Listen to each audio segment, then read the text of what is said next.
Welcome back to Season 3 of the Sober Motivation Podcast. Join me, Brad, each week as my guests and I share incredible and powerful sobriety stories. We are here to show sobriety is possible, one story at a time. Let's go. In this episode, we have Saz. She discusses her struggles with drinking, its roots in her childhood, and the escalating challenges she faced throughout her teenage years into adulthood because of it. Despite a supportive family and a seemingly happy childhood in Northern Ireland, Saz's insecurities and need for control led her to a struggle with eating and later an unhealthy relationship with alcohol as a means of coping with social anxiety and self-esteem issues. Eventually, after an emotional breakup and realizing she must desire sobriety for herself rather than for others, she commits to quit drinking on her 30th birthday. And this is Saz's story on the Sober Motivation Podcast. How's it going, everyone? Brad here. Thank you for checking out another episode. Before we jump into this, I just want to mention, if you're enjoying the podcast, it would mean the world for you to head over to buymeacoffee.com/sobermotivation. And if you're in a position to do so, leave a donation to support the show. I'll also drop that link down in the show notes below. Thank you as well for all the recent reviews of the podcast. I'm so happy to hear that you're able to connect with the guest stories and you're getting something out of the Sober Motivation Podcast. That's what it's all about, is breaking down the stigma and the shame, letting people know that we've all been through stuff. We can turn this thing around, come out the other side, really start to live in the life that we were meant for. And it's just been incredible. So thank you all a million times over for all of your support. I had the privilege to meet Saz at an event in Toronto. It must have been about a year ago. Our mutual friend Luke, who was the first guest ever on the podcast, held an incredible alcohol-free event, and we met there. And it was a really cool experience, and here we are. She just got back from her 7-week trip. So glad we were able to jump on here. I'm not going to hold you guys from it anymore. Check out this episode. See you on the other side. Welcome back to another episode of the Sober Motivation Podcast. Today we've got my friend Saz with us. How are you? I'm great, thanks. I'm so honored to be here. Thanks for having me. Of course, 110%. We're happy to have you. What were things like for you growing up? Things were amazing for me growing up, honestly, and I think that's always been part of the struggle for me understanding my drinking and why it got to such a dark place, because I often felt like I didn't deserve to kind of have these like feelings, and I couldn't really understand where it came from. I'm the eldest of 4. We grew up, my parents are still very happily together. We had a lovely childhood. We were all very close as siblings. And I honestly, I look back so fondly, and my family were a massive part of like my support system through all the kind of different eras of me growing up. And it's been really difficult. I've moved away from home a couple of times, and it's been difficult kind of leaving that support system behind, but I know that they've always got my back. So that's been lovely. I think things kind of started getting a bit more difficult for me. I've always been really shy. So things got a bit more difficult for me when I went to like high school. I had really bad acne, and we went to a Catholic school and we weren't allowed to wear makeup. So that included face makeup. And I remember one time specifically, I was wearing like concealer to cover up my acne, and the teacher made me take it off in front of the whole class to kind of almost reveal everything that I was so like embarrassed and ashamed about. And I just remember there were lots of negative comments about it that really impacted my self-esteem. I just thought I was like gross, and being able to socialize with others and connect with others, I was always, I would try and avoid it. And then I think when I maybe hit like 15, 16, that's when the eating stuff started kind of coming in. I felt like I kind of had no control in my life, just with my skin, everything I did, it just would not get better. And I think I kind of then developed this eating disorder to almost to try and take back the power of my life, because I felt like by me controlling my food excessively and like excessively working out, that was me having power in some way.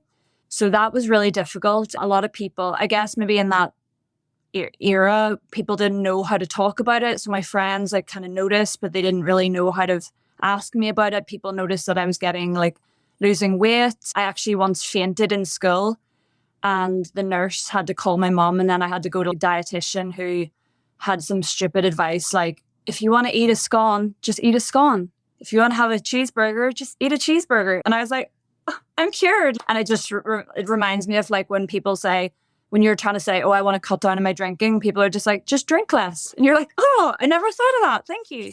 I knew that wasn't sustainable.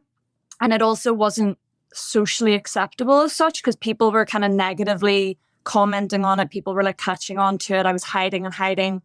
And then it got to a point where I just couldn't do it anymore. And that's when alcohol came in, and it was almost like my savior of allowing me to socialize, not worry about like my low self-esteem, not worried about being so like awkward and like ugly. And also that control, that need for control that I had disappeared, because as soon as I was drinking, it was like losing all control, and I just didn't care about that anymore. And that's when it all kind of began as such. Yeah. Thank you so much for sharing that with us. If people can't tell by the accent, where did you grow up at? Oh, sorry. That's probably something I should have started with. So I grew up in the north of Ireland in a little town called Bangor. It's just outside Belfast, which is the capital of the north. And yeah, I went to school in Belfast, but I always felt like I didn't quite fit in. I always had this real like passion for wanting to travel and like to be somewhere else. I always wanted to go to America. I did stints in like Spain and France on like language exchanges. And yeah, I think that I just always knew that home, although I loved it, I just felt like I needed something. There's so much more out there. And I knew that I wasn't happy with myself. And I felt that maybe going somewhere else might be the answer to that. Yeah. That's interesting too, right? Because a lot of people will share about that, moving and going here, going there. But the thing you probably figured out, and I think a lot of us do, is that everywhere we go with ourselves, so we can maybe make things work for a little bit, but then there we are, right? I think that the expression goes, wherever you go, there you are. So you Absolutely. struggled early on in high school. I mean, that's a very relatable topic. I mean, for me personally, and for a lot of people, we felt uncomfortable in our own skin. And then I think what happened for me at that time when I felt uncomfortable like that is I started to wear these different masks in different situations. My home life looked different than with this friend, with that friend, or these different activities that I did. And what I realized looking back, I didn't know any of this at the time, but what I realized looking back is I was just chipping away at my authentic self, if that was anything I understood then, and Yeah. then became all of these different people in all these different situations, but couldn't really keep it up and keep it together. And I think after a while, it got exposed. And that was really tough. High school for me was really tough as well. I didn't fit in. I had a hard time making friends, and I never really understood it. Other people it just seemed to work so easily for them to connect and be a part of this and be a part of that. And I always felt like such an outsider and really trying hard to make people, but also looking back, protecting myself from letting people know too much. It's very relatable. Yeah, for sure. And I think as well, I feel within the sober community that I find, there's a massive people pleasing struggle that we have. And I certainly for myself really struggled with that. I just wanted to like, especially because I felt like I stuck out for my bad skin and for being shy. And I was always like one of the tallest in the class, even like above the boys. And I always felt so awkward because of it. And I was like always slouching, trying to make myself smaller. And then that kind of idea of making myself smaller definitely carried into being an adult, in the sense of making my personality smaller to fit in with certain people, to not be seen as being extra or like doing too much. And I think in Ireland, there's a real culture of not really speaking about things, just being like, oh, you're grand, like it's fine. It'll just brushing over things and not really talking about it. And if you do, sometimes it's seen as you're doing a lot. You're almost making a big fuss of yourself. And especially maybe for women, to just tone it down, make yourself a bit more chill.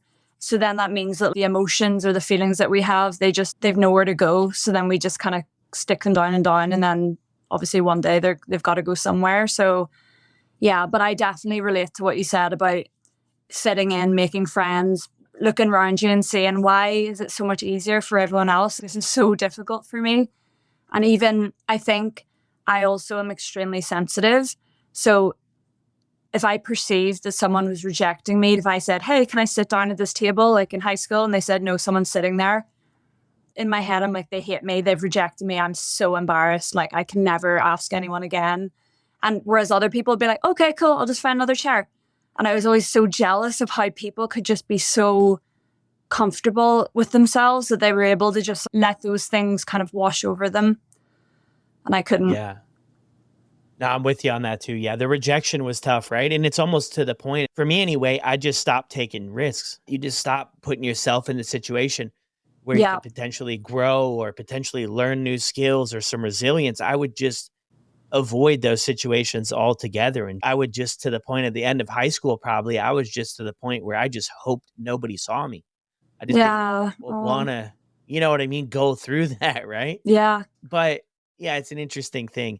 So moving through high school, I mean, you start drinking, and I've heard that too about, I had another lady on that still lives in Ireland, and she shared too. That was kind of the thing, is let's just get through it. Let's not show anybody the emotions. And I mean, I think that travels in one way or another everywhere in a sense, right? That we're just looked at to just keep it together. Or when you're younger, like, how could things possibly be going that bad? Like, that's another thing, right? We're just kind of getting started in life. So you start drinking, and it's really interesting with your story too, because I struggled long before I started drinking. And then when I started drinking, I was like, aha, now we got something figured. Now we're cooking here with gasoline. I Mm-hmm. got something figured out. I feel like I can be seen in the world, heard in the world. And there's a level of importance here, because when I go out and we party and we get together and we do all this stuff, everybody loved that person. And I was just like, let's just keep this rocking. Yeah. Um, Yeah. and it's interesting in your story too, because it sounds like you struggled a lot before you kind of found your quote unquote solution Uh-huh. to everything that was going on and that being uncomfortable in your own skin. How does that look for you when things first get started? So because I started going out when I still was like, had that kind of like hyper obsession with exercise. And I remember being so socially awkward, and I would just stand very like rigid at the bar and be drinking water and be very like, oh my, so self-conscious. So then when that all shifted and I started drinking, I remember just like the rigidness just shifted into like a looseness. And the main thing I can remember is just not caring, because I was always so in my head and like just so concerned about what everyone else thought of me, even though like we're so self-obsessed, because a lot of people they're focusing on themselves just like I am, or on like where they are and whatever, but you're just so hyper sensitive and hyper aware of like people like criticizing you or thinking that you're weird or whatever when you're younger. And I remember I just didn't care. I just didn't think about it. I was just like present, inverted commas, in the moment. I was able to just have fun. Like, and I think that my friends did enjoy that side of myself, of me, in the beginning, before I almost made a name of myself as someone who was like a mess. But in the beginning, I was just very lighthearted and just having a good time. And I think very quickly I realized that I was just not able to control that that lack of control. And it went from like lighthearted and who cares to like, I don't care about myself and I'm a mess and I don't care what happens to me tonight. And I don't really remember how quickly that shifted, but I just think that it went pretty fast. Yeah. And I can remember a specific event. Because it was always just maybe I would fall asleep or I would just be a bit like silly. And then I remember we went on a Spanish exchange to Salamanca in Spain. And we'd never been away from home like this. It was our first ever like holiday without adults. And there was like a 10 tequila shots for $5 or something. And it was just like, oh, what? And I remember, I think I attempted to drink all 10. And next thing I knew, I woke up and I was in hospital in Spain. And my flight was the next day. Things like that, where it was fun until it wasn't. And I don't really remember, because I think it was just that quick of a switch for me, unfortunately. And I was going to say I should have known from the start, but I just kind of thought, this is me like Bambi on ice, trying to get my grips up. Maybe I'm just so trying to figure out what my limits are and it'll all figure out, but it never really did. Yeah. Because as we go through it, it seems like we want to keep the dream alive. like, we're going to make this work. And it even goes Yeah. back to when you mentioned before with the meeting with the doctor, it's like, oh, you have a problem with drinking. Well, just drink less and that solves your problem. I think by the time most of us get to the end of the road for the drinking thing, we've tried that and another 50 hacks to try to make this thing Yes. work out. So you're going through. So that happens fairly quick for you. What do you decide to do after high school? So, yeah, the hospital didn't really scare me. So, my coping mechanism was massively self deprecation through comedy.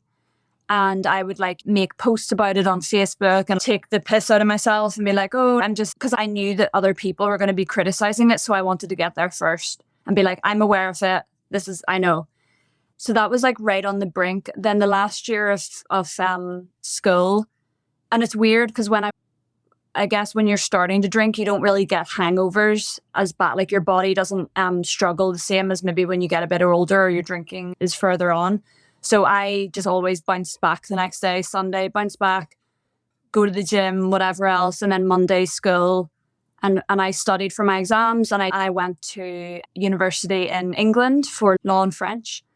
And drinking wasn't even a factor. It was kind of like a thing that I do sometimes on the weekend, but it just did not really impact my life that much that I thought. But when I went to university, the cycle continued. Unfortunately, I kind of threw myself into university without really doing a lot of research on it. So I was in a uni that was quite posh and a lot of the people were very well off. And I found it quite difficult, especially within my course, to relate to other people. I often got kind of like comments about my accent, about, oh, did you get a scholarship to be here? Because they thought I was like a commoner, things like that. And it was just kind of, I always felt like I was the underdog.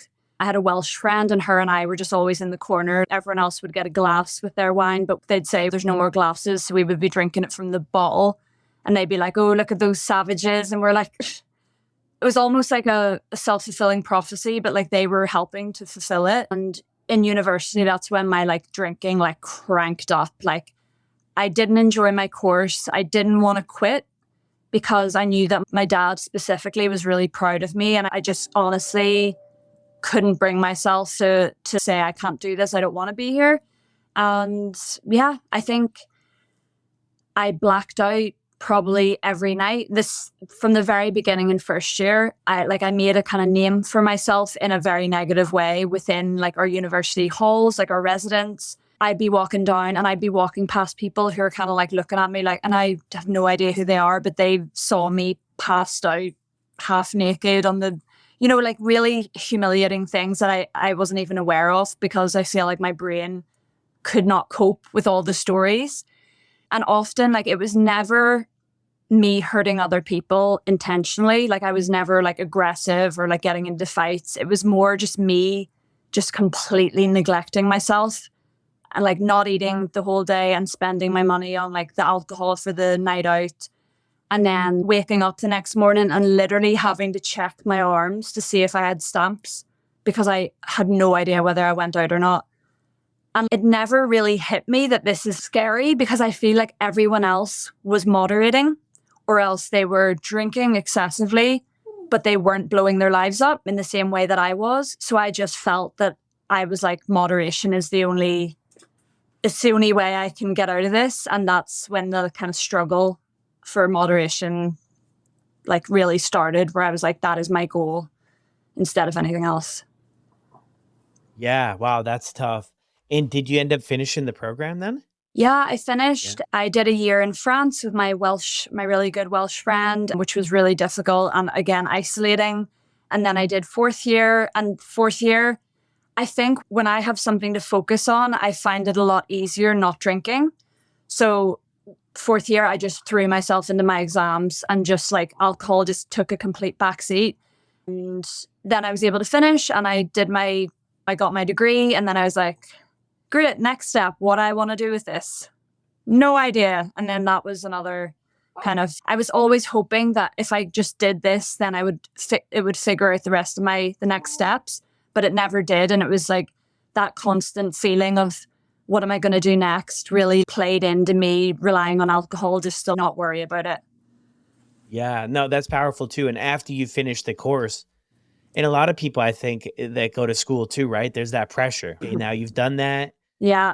All the money invested in that, whether it's loans or support from elsewhere. And now it's okay, what's the next step? Let's get this going. It's kind of time to quote unquote grow up. It's time to Yeah. get out there and start looking after ourselves. But it's also challenging too, right? To find our place and what we enjoy and what we want to do and to meet all those expectations. And you're already struggling up to this point in your life with working on pleasing everybody else and struggling with the self-love part of things and so much else. So how do you navigate this next chapter?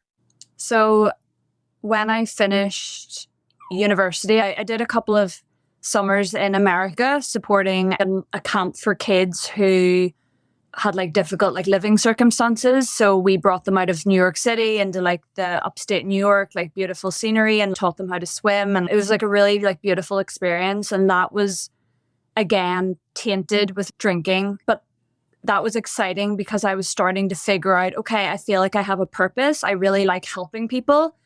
And although the drinking is kind of impacting, that's something that's keeping me going and I'm getting a lot out of it. So then when I went home, I lived with my parents, and I think that was really difficult. I love living with my parents, but I think for me, in terms of, I just felt like I was like a bum, and I was just like drinking. And that's when like the drinking kind of first started creeping into the next day. So I'd wake up, I would book a spin class for the next morning so that I would motivate myself not to drink too much. I would inevitably drink too much, and then I would miss the spin class and have to pay the fee for not even going to it. And there were times where I would be like day drinking, like hair of the dog the next day. And my mum would come home from work and be like, could you give me a lift to somewhere? And I would have to just be like, I actually can't give you a lift. Because I know that in some countries, driving under the influence, I know it's still illegal, but it's like maybe a little bit more common. But in Ireland and the UK, it's very highly policed. And it's just, you just would not drink drive. I don't know, it's just been drilled into us from a young age. It wasn't even that I could just pretend or whatever. I was almost like, I had to admit, I can't drive you, mum, because I've had a few ciders or whatever. And that was really difficult because then she was just like, what are you doing drinking on your own? Like what? And then that was when I started being like, what am I doing? Like, this is not good. And I think that also isolates you because when you're drinking, then you can't go anywhere. So I was just like stuck in my house and I was just like, okay, I'm just like here, just self-deprecating. And then I think when I got the job in the prison for young people, so I did a master's in human rights and criminal justice. And through that, which I loved, it was probably the best year of my 20s. And my drinking went way, way down because I just threw myself into it and I loved it. And then I got my job in the prison for young people through that.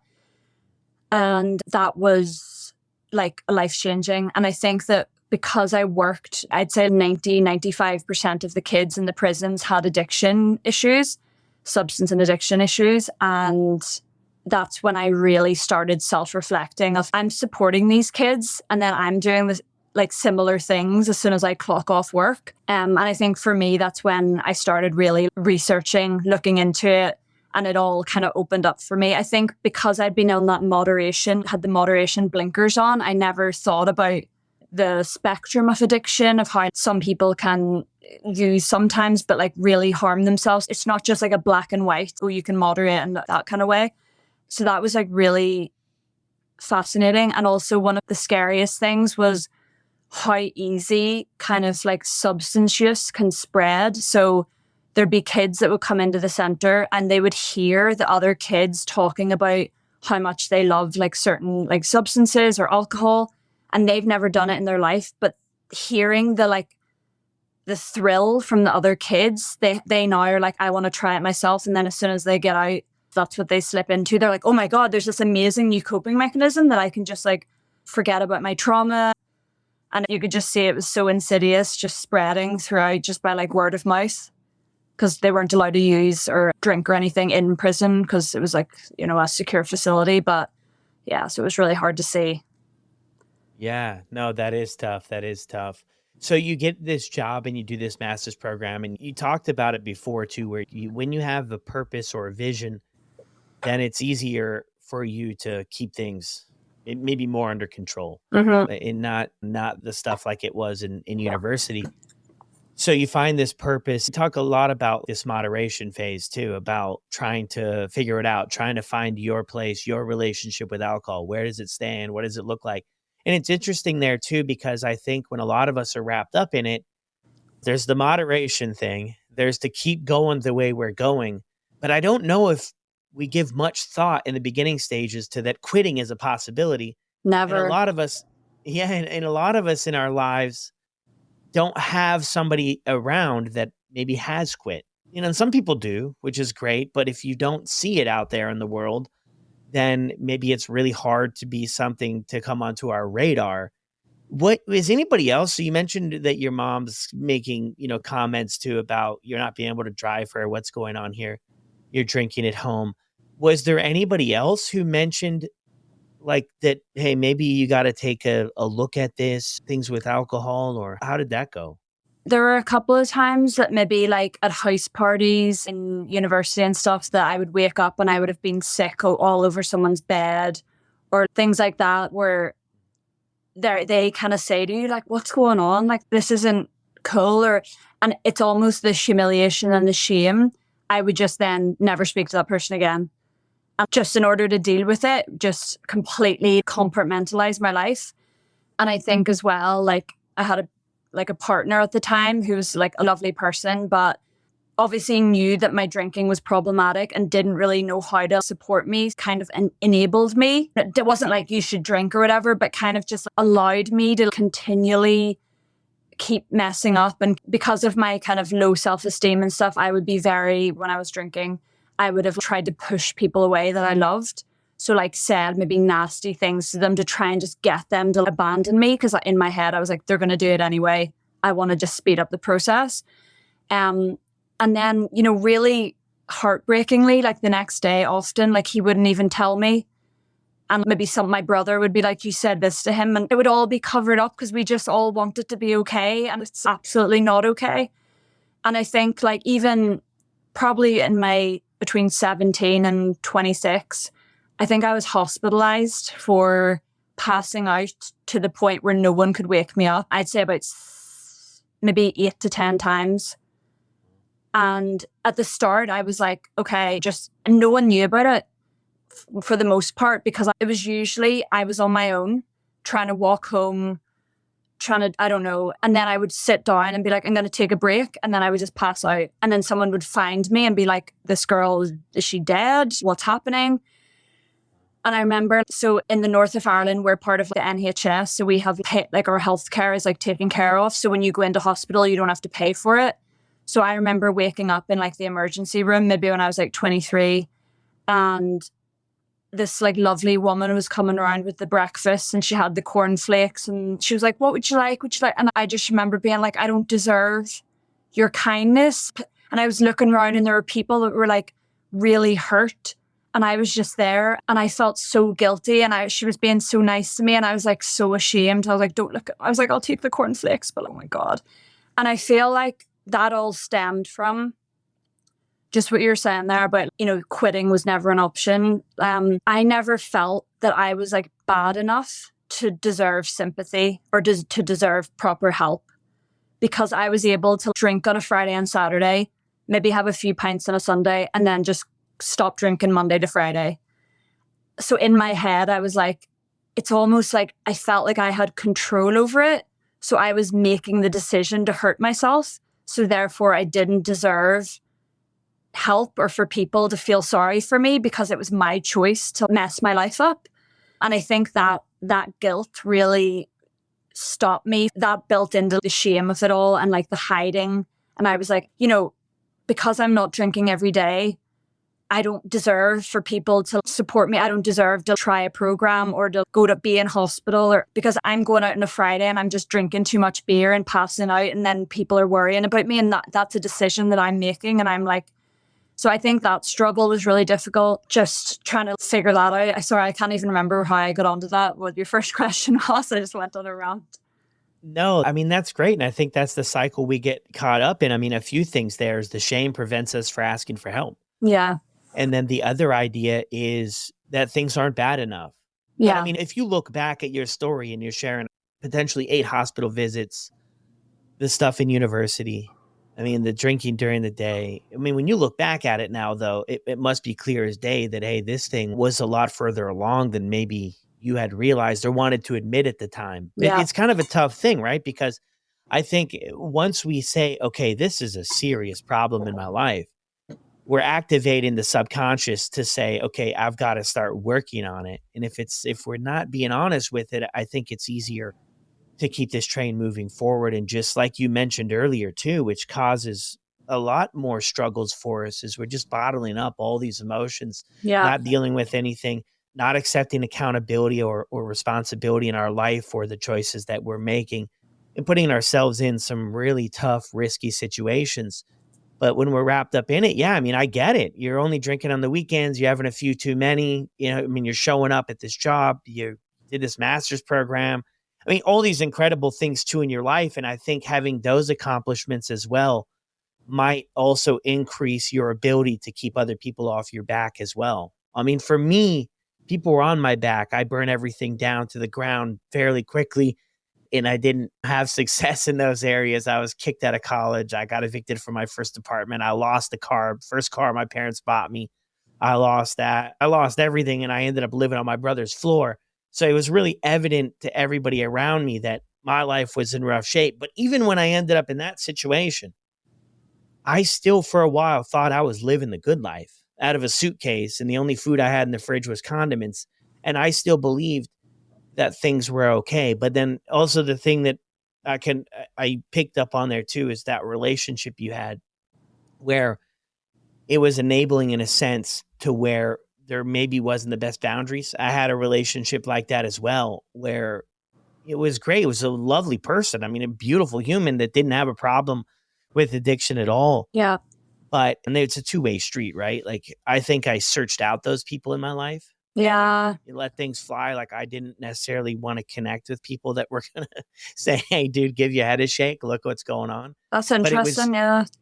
yeah, but for me, it was a struggle in that sense, right? And then, I mean, of course, as the story unfolds, she went on her way. Like, a lot of times those things, the people eventually, I think, in my situation anyway, they kind of had enough. How old are you too when you're getting this job working with the kids in the jail?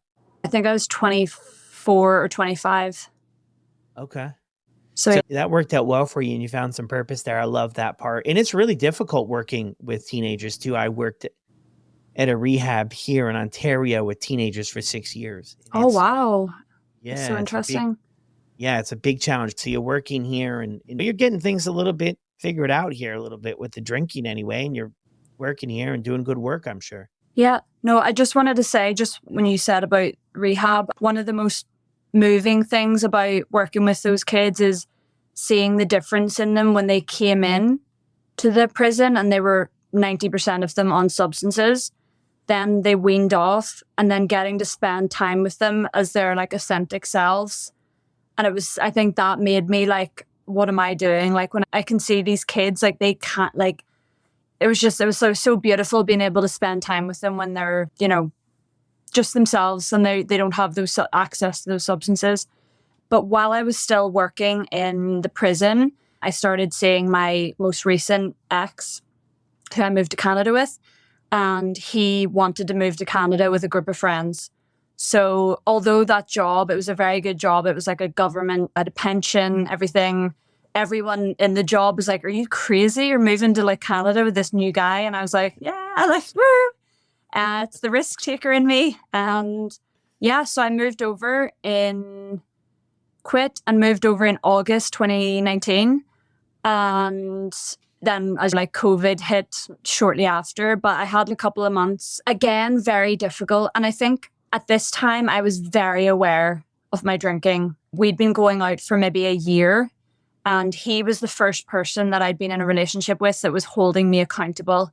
So like the next morning was saying like, you're that dreaded, like you look over and you're like, morning. And they're like, we need to talk. And you're like, oh no. But he did. And he made sure that every time he was like, we need to talk about it. We can't just brush it under the carpet, which was in the moment horrific, but it really started getting my resolve up. And I remember towards the end of working in the prison, I came in one morning and I was hungover as shit. And there was a guy there and he was sober from drugs and alcohol for 10 years. And he came over to me and he was like, Sals, I can smell it off you. And I was so embarrassed. And I was like, this is disgusting. I can't believe I've done this. And then one of our colleagues came in wearing the same clothes from the night before, being like, hey, I didn't go to bed last night. But in the prison, it was just such a stark, that used to be me. And then this is me now, of my journey. Of I used to make jokes out of it, tell people about it, be like, look at me. And now I'm in the stage of being ashamed, covering it up, pretending I'm okay. And then I want to get to the next stage of like actually doing something about it. So I think when I moved to Canada, it was too hard to hide anymore. Like living with my partner, being away from home, living in a country where I didn't have any supports, I didn't know my surroundings. I like the drinking kind of amped up a bit, but I couldn't pretend that I wasn't drunk or I wasn't drinking the next day. But I think at that point, and through COVID and stuff, it was hard, but my anxiety was so high the next day that I would be like hiding drinks. I had these big snow boots and I'd have a bottle of wine in the snow boot. I would go over and just take little chugs. This would always be on a Sunday when like the anxiety was like through the roof. And my partner didn't know anything about this, or maybe he did and he just afterwards. But that's when it started being like, I feel like I'm on at the breaking point of I can't sustain this. And just like with my eating, I was like, I can't sustain because I'm concerned that this is going to start trickling into, oh, then I'll just do it on a Monday. And then maybe Tuesday night. And I was like, I'm really worried about myself. So that's when I started doing like little periods of abstinence. So I started off with like dry January and then moved it into like dry January and February. And then I went back to drinking and then the cycle continued. But the little periods of abstinence really helped to get the ball rolling and build up my confidence. What was it like? You were at that crossroads, right? And I think a lot of us go through it. And I remember those weeks or those days in my life to where I felt like I was at a tipping point in a sense. If I kept this going, I could potentially end up at a place where maybe there's no return. At the time, I felt no return. I mean, obviously, there's always an option to quit, but I felt like that there was no return and the consequences were going to even build, like maybe more permanent consequences, because up until that point, things had been, I don't even know if manageable is the right word, but I survived it. I survived all the consequences. I mean, some of them barely. There's some things that I did or were involved with that, like I could fit a sheet of paper between me being alive and not being alive.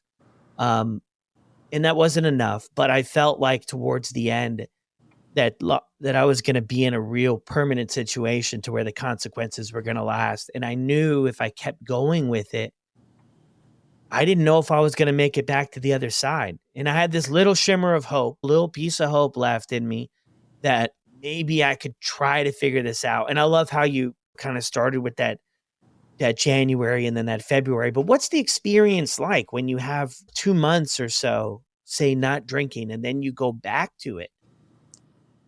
So it's really strange because it's almost like you've been on holidays or you've been living in someone else's house and you've had this whole life and you're so happy, and then you have to go back to your own life and you're packing up and you're like, okay, back I go, back to, it doesn't change, it's the exact same. And that's what it felt. I felt almost, that was like 2 months of bliss. And now I go back to the life that I left in December. And I always expected the first few drinks to be like, ooh, buzzing. And it was always a bit flat. Like it just didn't really have the kick that I remembered, that I thought that I was like the high that I was chasing. There was that. And then there was the cycle that just after a couple, you push through. And after a couple of beers, you're back into, oh, okay, this is the feeling. Okay. And then I wake up the next morning hungover and I'm like, oh, I forgot what this was like. And then by 2 weeks' time, it's the same. And that was hard. That started in 2020 and continued 2020, 2021, 2022, on off. And having that little bit of like peace and like health, and then going back to the exact same thing and like being even more disappointed in yourself because you've had the taste of what it could be like to be off it. Yeah, I mean, that's the cycle, right? That's it in a nutshell, is that you get some time without drinking.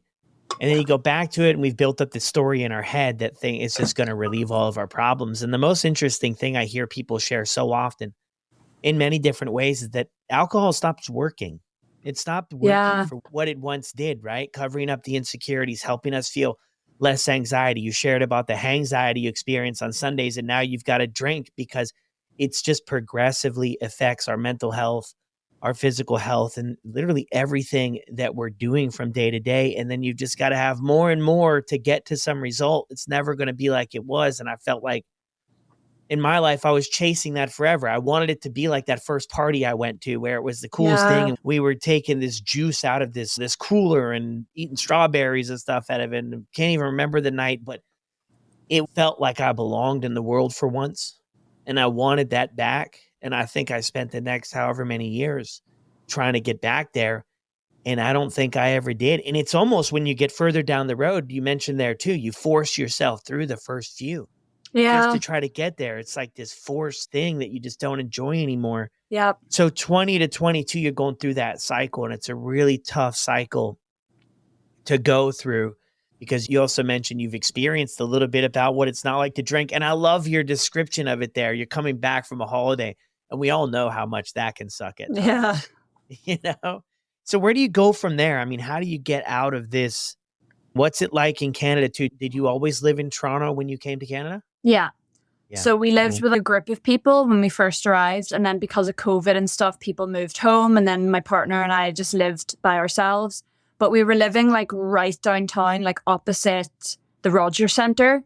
So it was very built up and industrial. So not really any nature, like things that I know we're quite close to the water, but like it just felt like I didn't really belong there. I wasn't happy. Obviously it was COVID. So like we couldn't, it was a very small 1-bedroom apartment and we couldn't go anywhere. Like you couldn't leave the house unless you had a written thing about where you were going.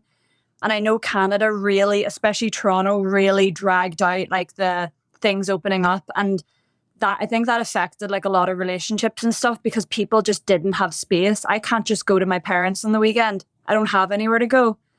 And I think alcohol, then I lent into it because I was like, I'm waking up on a Sunday. I feel like crap. My partner's kind of annoyed at me. There's nowhere I can go. So I go to LCBO. I get a couple of ciders. I sit out in the sun and then I'm okay. And then I have to go back and pretend that I just went for a walk. And I hated this feeling of lying. And even though it was almost like, what am I even getting out of this? I know it's taking the anxiety down a little bit temporarily, but I'm going and I'm taking this substance secretly to then go back to my life. And I'm like almost an imposter in my own life. And it all just felt so fake. And I think then the shame just kept amping up. And I was like, as I said before, like breaking point. And we did break up a couple of times. And that was really difficult as well because we broke up, but then we both had nowhere to go. So we had to just stay in the apartment. And then we obviously both very much cared for each other. So it was that really awkward. You're trying to grieve, but the person is right there. And so then what do? You just pretend nothing happened. So it was like all feeding in, like all the kind of not being honest was all everywhere in my life. And I just couldn't escape it. And then it got to 2022 and I was really getting into the running. I really wanted to do the half marathon. And I think the big breakup happened in 21, like near the end. And that really shook me. And I remember going home for Christmas and I just got wasted for a whole like long weekend. And then I got COVID. So I was forced to like self-isolate. And then my mom was like, oh, do you want some wine in the room and stuff? And I remember being like, if I drink in this room on my own, that's not going to be good. And that was the first kind of decision where I was like, no, I'm okay. And I broke the cycle a bit. And I was like, okay, I don't know why I chose not to, but I know that it wouldn't make me feel good. So I'm going to just get better and work through the emotions. So I was just stuck in my room working through the emotions. And then I came back in 2022 and we tried to work things out. And I was sober from like January till May. And then I was like, okay, again, I think the really difficult thing is Irish people, maybe all cultures, but it's such a big part of our culture, drinking, that like you almost don't want to not be able to drink, be able to, inverted commas. My partner made a comment once, and it was a throwaway comment, but it stuck with me forever. He said, when I said, can you help me quit? And he said, but what if I want to be with someone who can drink? And I remember that I was like, okay, then I have to moderate. I have to be able to do it because I didn't want to lose him. I think even then, because we'd broken up and we were kind of back together, I was like, I can't mess this up. I need to be able to moderate, but I can't do it. I just can't do it. So then I got really drunk. I think that might have been another hospital moment, which is, it's kind of like sad when it all blends into one and you can't really decipher. So then he was like, I can't do this anymore. We have to break up. And I remember all I wanted to do was like be able to moderate or to be able to not be a mess or not drink for him.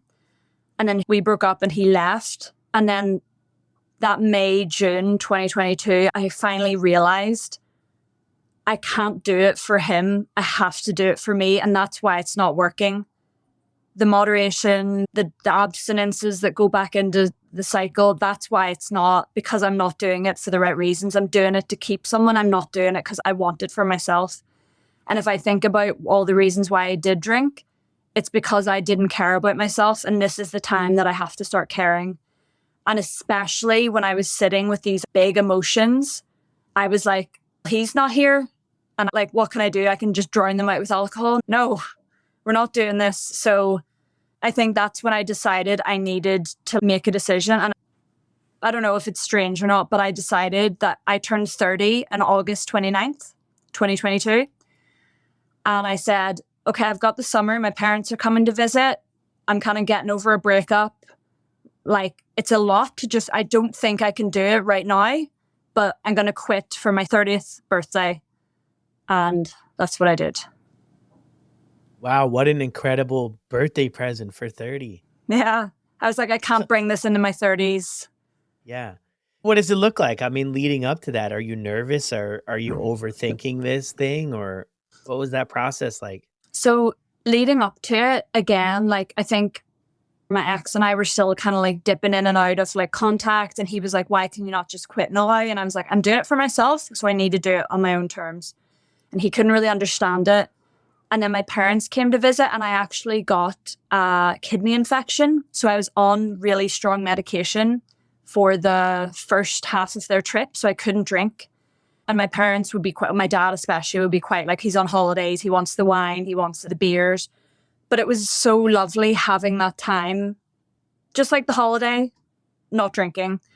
And then after I was able to get off the medication, I had that stupid cycle. I was like, I've only got 2 months left to make the most of drinking.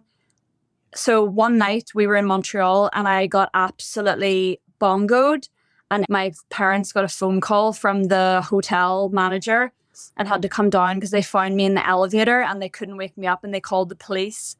And then I woke up and I was really distressed. So the police were trying to calm me down. So they put me in handcuffs. So I was in handcuffs with my parents on holidays. And I was like, and it was such a juxtaposition because the whole 2 weeks earlier, I was like, had the best time ever. And then it was a reminder of, this is why this is why I can't continue doing this. And it's weird because the only other time I've ever been involved with the police was when I was about 19, and I tried to split from a taxi because I was sick in it. And I was like trying to run away in heels, and I bumped into this guy, and I was like, you need to move. I'm trying to split from this taxi. And it was a policeman, and he was like, no. So then he arrested me, or took me, and I was sick in his police car as well. So then we got to the station. It was like, and then I was like, you couldn't make this up. And then my parents had been drinking because it was a Friday night. So they had to come and collect me, but they couldn't drive. So they had to get like a £50 like taxi to one way. My mum had to clean out the police car, and then they had to bring me home. So those were the 2 times that I've been involved in the police, and my parents have been there for both of them. And I was just like, good Lord. And I was reminded of that previous time because there was so much guilt and shame of being sick and, you know, trying to split from the taxi and all. And my parents were just like, it was strange because even then the next day they were like, we were out for lunch and they were like, do you want a beer? Do you want a glass of wine? And I was like, I was nearly arrested last night. But I think for them, or maybe Irish culture, it was just it was a one-off. Do you know, that kind of? But for me, I was like, it's not a one-off. This is it.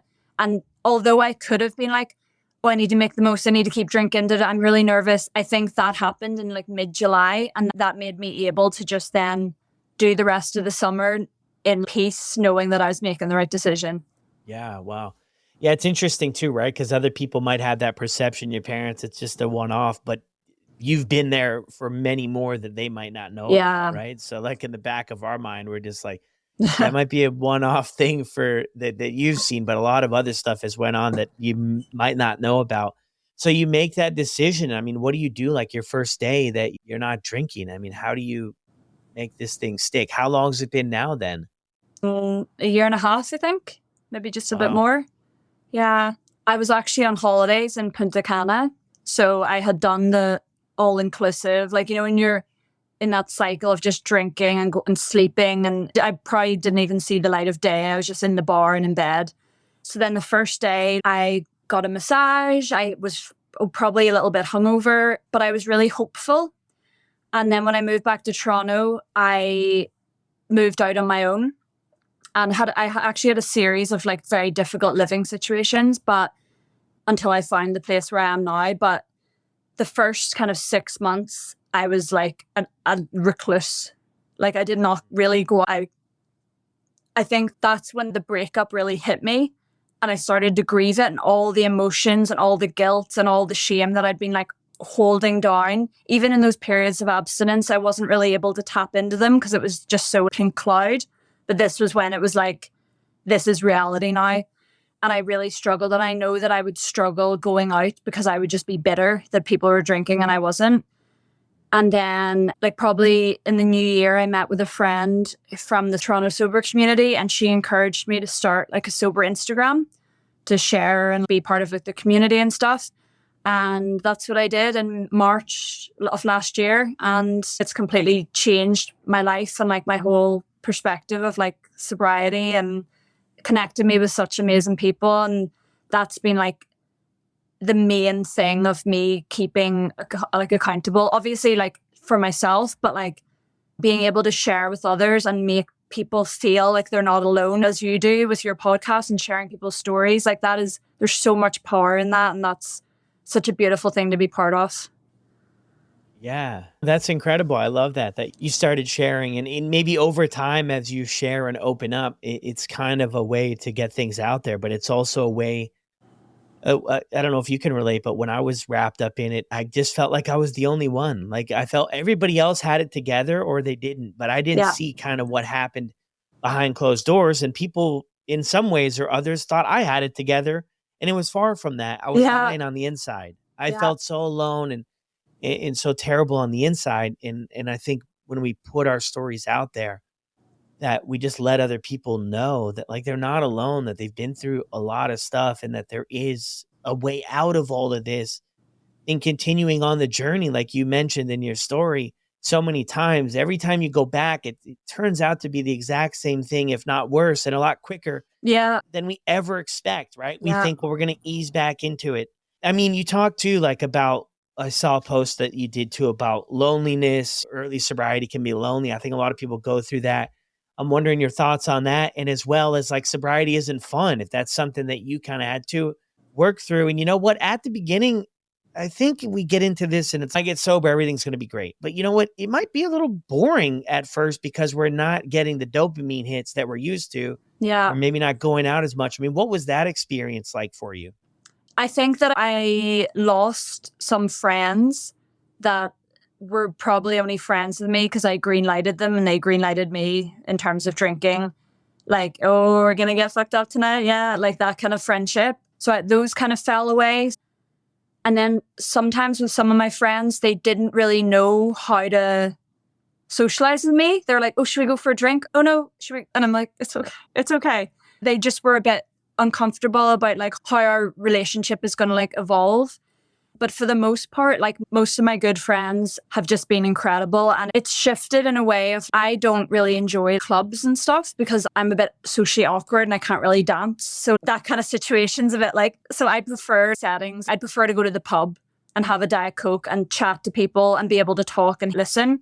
So it's just figuring out, because when you're drinking, it's hard to see what you actually enjoy and what like doesn't really work for you because you're just numbed to everything.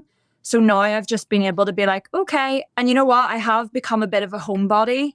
And I know that for me, going out and stuff is a lot more special. So when I do have a night out or go out for dinner or go for like mocktails or whatever, it's more of, I put more importance onto it instead of just, I would have gone to anywhere. I was like, where's open in Toronto? I'll go to LCBO and sit outside it. I don't care.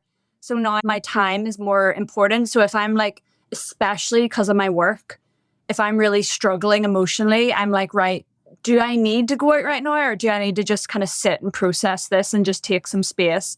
But you're right, it did feel lonely. And I think especially that's why I've completely stepped away from my personal Instagram and I've just started using my sober account just because the FOMO of what you said at the start of these like highlight reels of like people drinking and like pouring champagne and everyone's like, woo. And I would find myself like being jealous and being like, I can never do that. Like, I'm so sad. And I was like, I don't need to see all of this. So I've just kind of been able to step away from that and focus on like, what actually brings me joy and what actually is real. But yeah, and you're right. Once you stop drinking and stop like blowing your life up, it's kind of like weird because you're like, I'm so used to the drama. I'm used to people being annoyed at me all the time. So I'm like, why is no one annoyed at me? It's because I haven't done anything, because I haven't tried to cause complete havoc. So it is just a change of relationships and like how your use of time as such, I guess. Yeah. I love that. So many things there.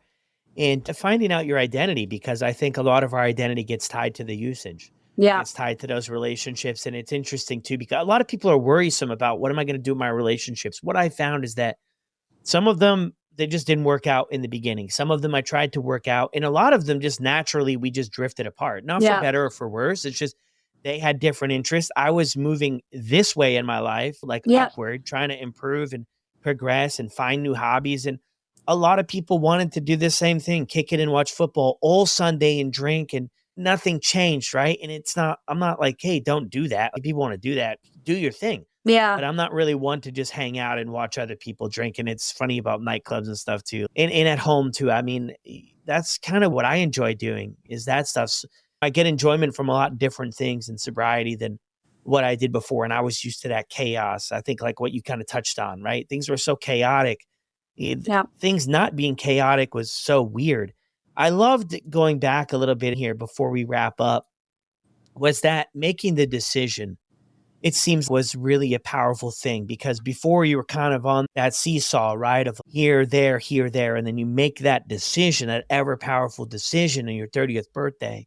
I'm going to give this thing all I got. And I think that's where a lot of people struggle because they want to keep it alive. We want to keep the dream alive to make it work because we're worrying about these other things you're talking about. My friends, my relationships, what am I going to do? But I mean, those initial 6 months were tough for you, but it seems like just from seeing what you're up to, things have really exploded for you. I mean, share like how you have been able to have fun and how you've been able to meet new people and really lean into a better life for yourself. Yeah. So like I was saying just earlier, I loved my ex so much that I wanted to quit for him. But then when we broke up and he moved on, I was like, listen, kid, to myself, you're all you got. You have to do this for you. And that's when the whole perspective changed of what do I want to do, and leaning into a lot of people my age. I'm 31, turning 32 in August, are like putting money down for houses and they're having babies and they're getting married. And I'm not at that stage yet. And I was putting a lot of pressure on myself, being like, oh my God. And I think drinking helped because then I was like, oh, I'm a party girl. Yay. But now I'm like, now that I'm not doing that, I was like, right. So that's not where I'm at. What do I want to do? And I think traveling has been like an amazing thing for me and especially breaking the stigma. You can travel on your own and you can travel sober. And I did, 7 weeks in South and Central America just recently. Kind of like the abstinence thing. I did a week in Mexico like 2 years ago. Then I did a week in Copenhagen, a week in Vancouver. So I built up the confidence. And then I was like, okay, ready to go in, and did 7 weeks, traveled on my own, and just met like amazing people. And obviously there is the struggle of a lot of the social events are pub crawls and boozy nights, booze cruises, which was a bit difficult in terms of finding things to do. But that, in my head, I'm just like, that just creates more space for people to come up with exciting non-alcoholic or sober events. It's not, oh, there's nothing, oh, what are we going to do forever? Maybe I could create something. I've seen in Miami there's like a sober dance party that they're having. And there's just so many amazing things that like you can do. And like, obviously traveling, it's a bit different, in those countries, but I was able to connect with people. Like I met 2 really good friends on a walking tour, and we sat in the afternoon after the walking tour, drinking water and like literally crying, laughing, because I was telling some of my stories, they were sharing theirs, and we were just like connecting completely without alcohol. And we were all saying, this is so lovely and you can do it. It's just allowing yourself to be open to creating those opportunities. Because a lot of people are like, oh, I couldn't do it. I'll just wait till the pub tonight. And you're like, no, you can do it after a walking tour. You can do it like when you're grabbing coffee in the morning. There's so many opportunities to connect with people and vibe and laugh. And it was just those belly laughs were just like something I thought I would only ever be able to have when you're like 5 pints in the pub. But it was just a beautiful moment. Yeah, that's incredible. 7 weeks solo trip. I mean, I'm thinking if somebody's listened to this episode and they can relate to your story, and I'm sure there's going to be a lot of people, and they're struggling to get or stay sober, what would you mention to them? So when I was in university, I think that all I wanted was for someone to be able to relate to, and to be able to just say, you can do it and you can have a really cool life and a really beautiful, colorful, fun, wholesome, thrilling, like all the things that maybe you were trying to seek out of drinking. You can have all of that in sobriety, just without the consequences and without the self-harm and the broken relationships and everything else that kind of comes with it. And it is possible. And honestly, I never thought I would quit drinking. That's the tea. As an Irish woman who grew up in binge drinking in a family, like a extended family of people who love getting steaming, I never thought I would do it, but just try it. And I think that's the beautiful thing. Like anyone can take a break, or they can try and put effort into taking a break. And even just that is just such an opportunity to see and to prove to yourself, yeah, I can do it. And also see the benefits that come with it. Because I think just going cold turkey for a lot of people is very difficult. And I think that if you just give yourself like one day at a time, and I know we always say that in the sober community, like it doesn't have to be forever, but if you just take it one day at a time and give it a go. I was like zip lining, and I was just like, what? Like I was in like an Irish pub on a Wednesday morning, like drinking like a probably Diet Coke or something, and just like chatting to the guy. And I was just like watching the sport on the TV. And then I was like, right, I actually have to catch a bus here up to Guatemala. So I need to like head. If that had been me drinking, I would have missed my bus. You would have peeled me off the floor that afternoon. So you can still have such an incredible life. Alcohol is not the be all and end all. And I just wish more people knew that. And I feel like the younger generation coming up are kind of clicking onto that, whether it's for health reasons or whatever. But I just wish that I'd known that. And especially like it's different speaking to someone who's never drank, which is amazing, for an incredible achievement for whatever reason. But when I was younger, I just always wanted to meet someone who had drank and who had said, that's enough. And so that I could be like, oh my God, that's like my story, and be able to relate. So I hope that it helps. And it's such an incredible thing that you're doing, Brad, to share these stories. And I think relatability and realizing that you're not alone, and like hearing things and you're like, oh my God, I did that. I feel like that. And it's just so powerful. So thank you. Yes. Thank you so much for jumping on here.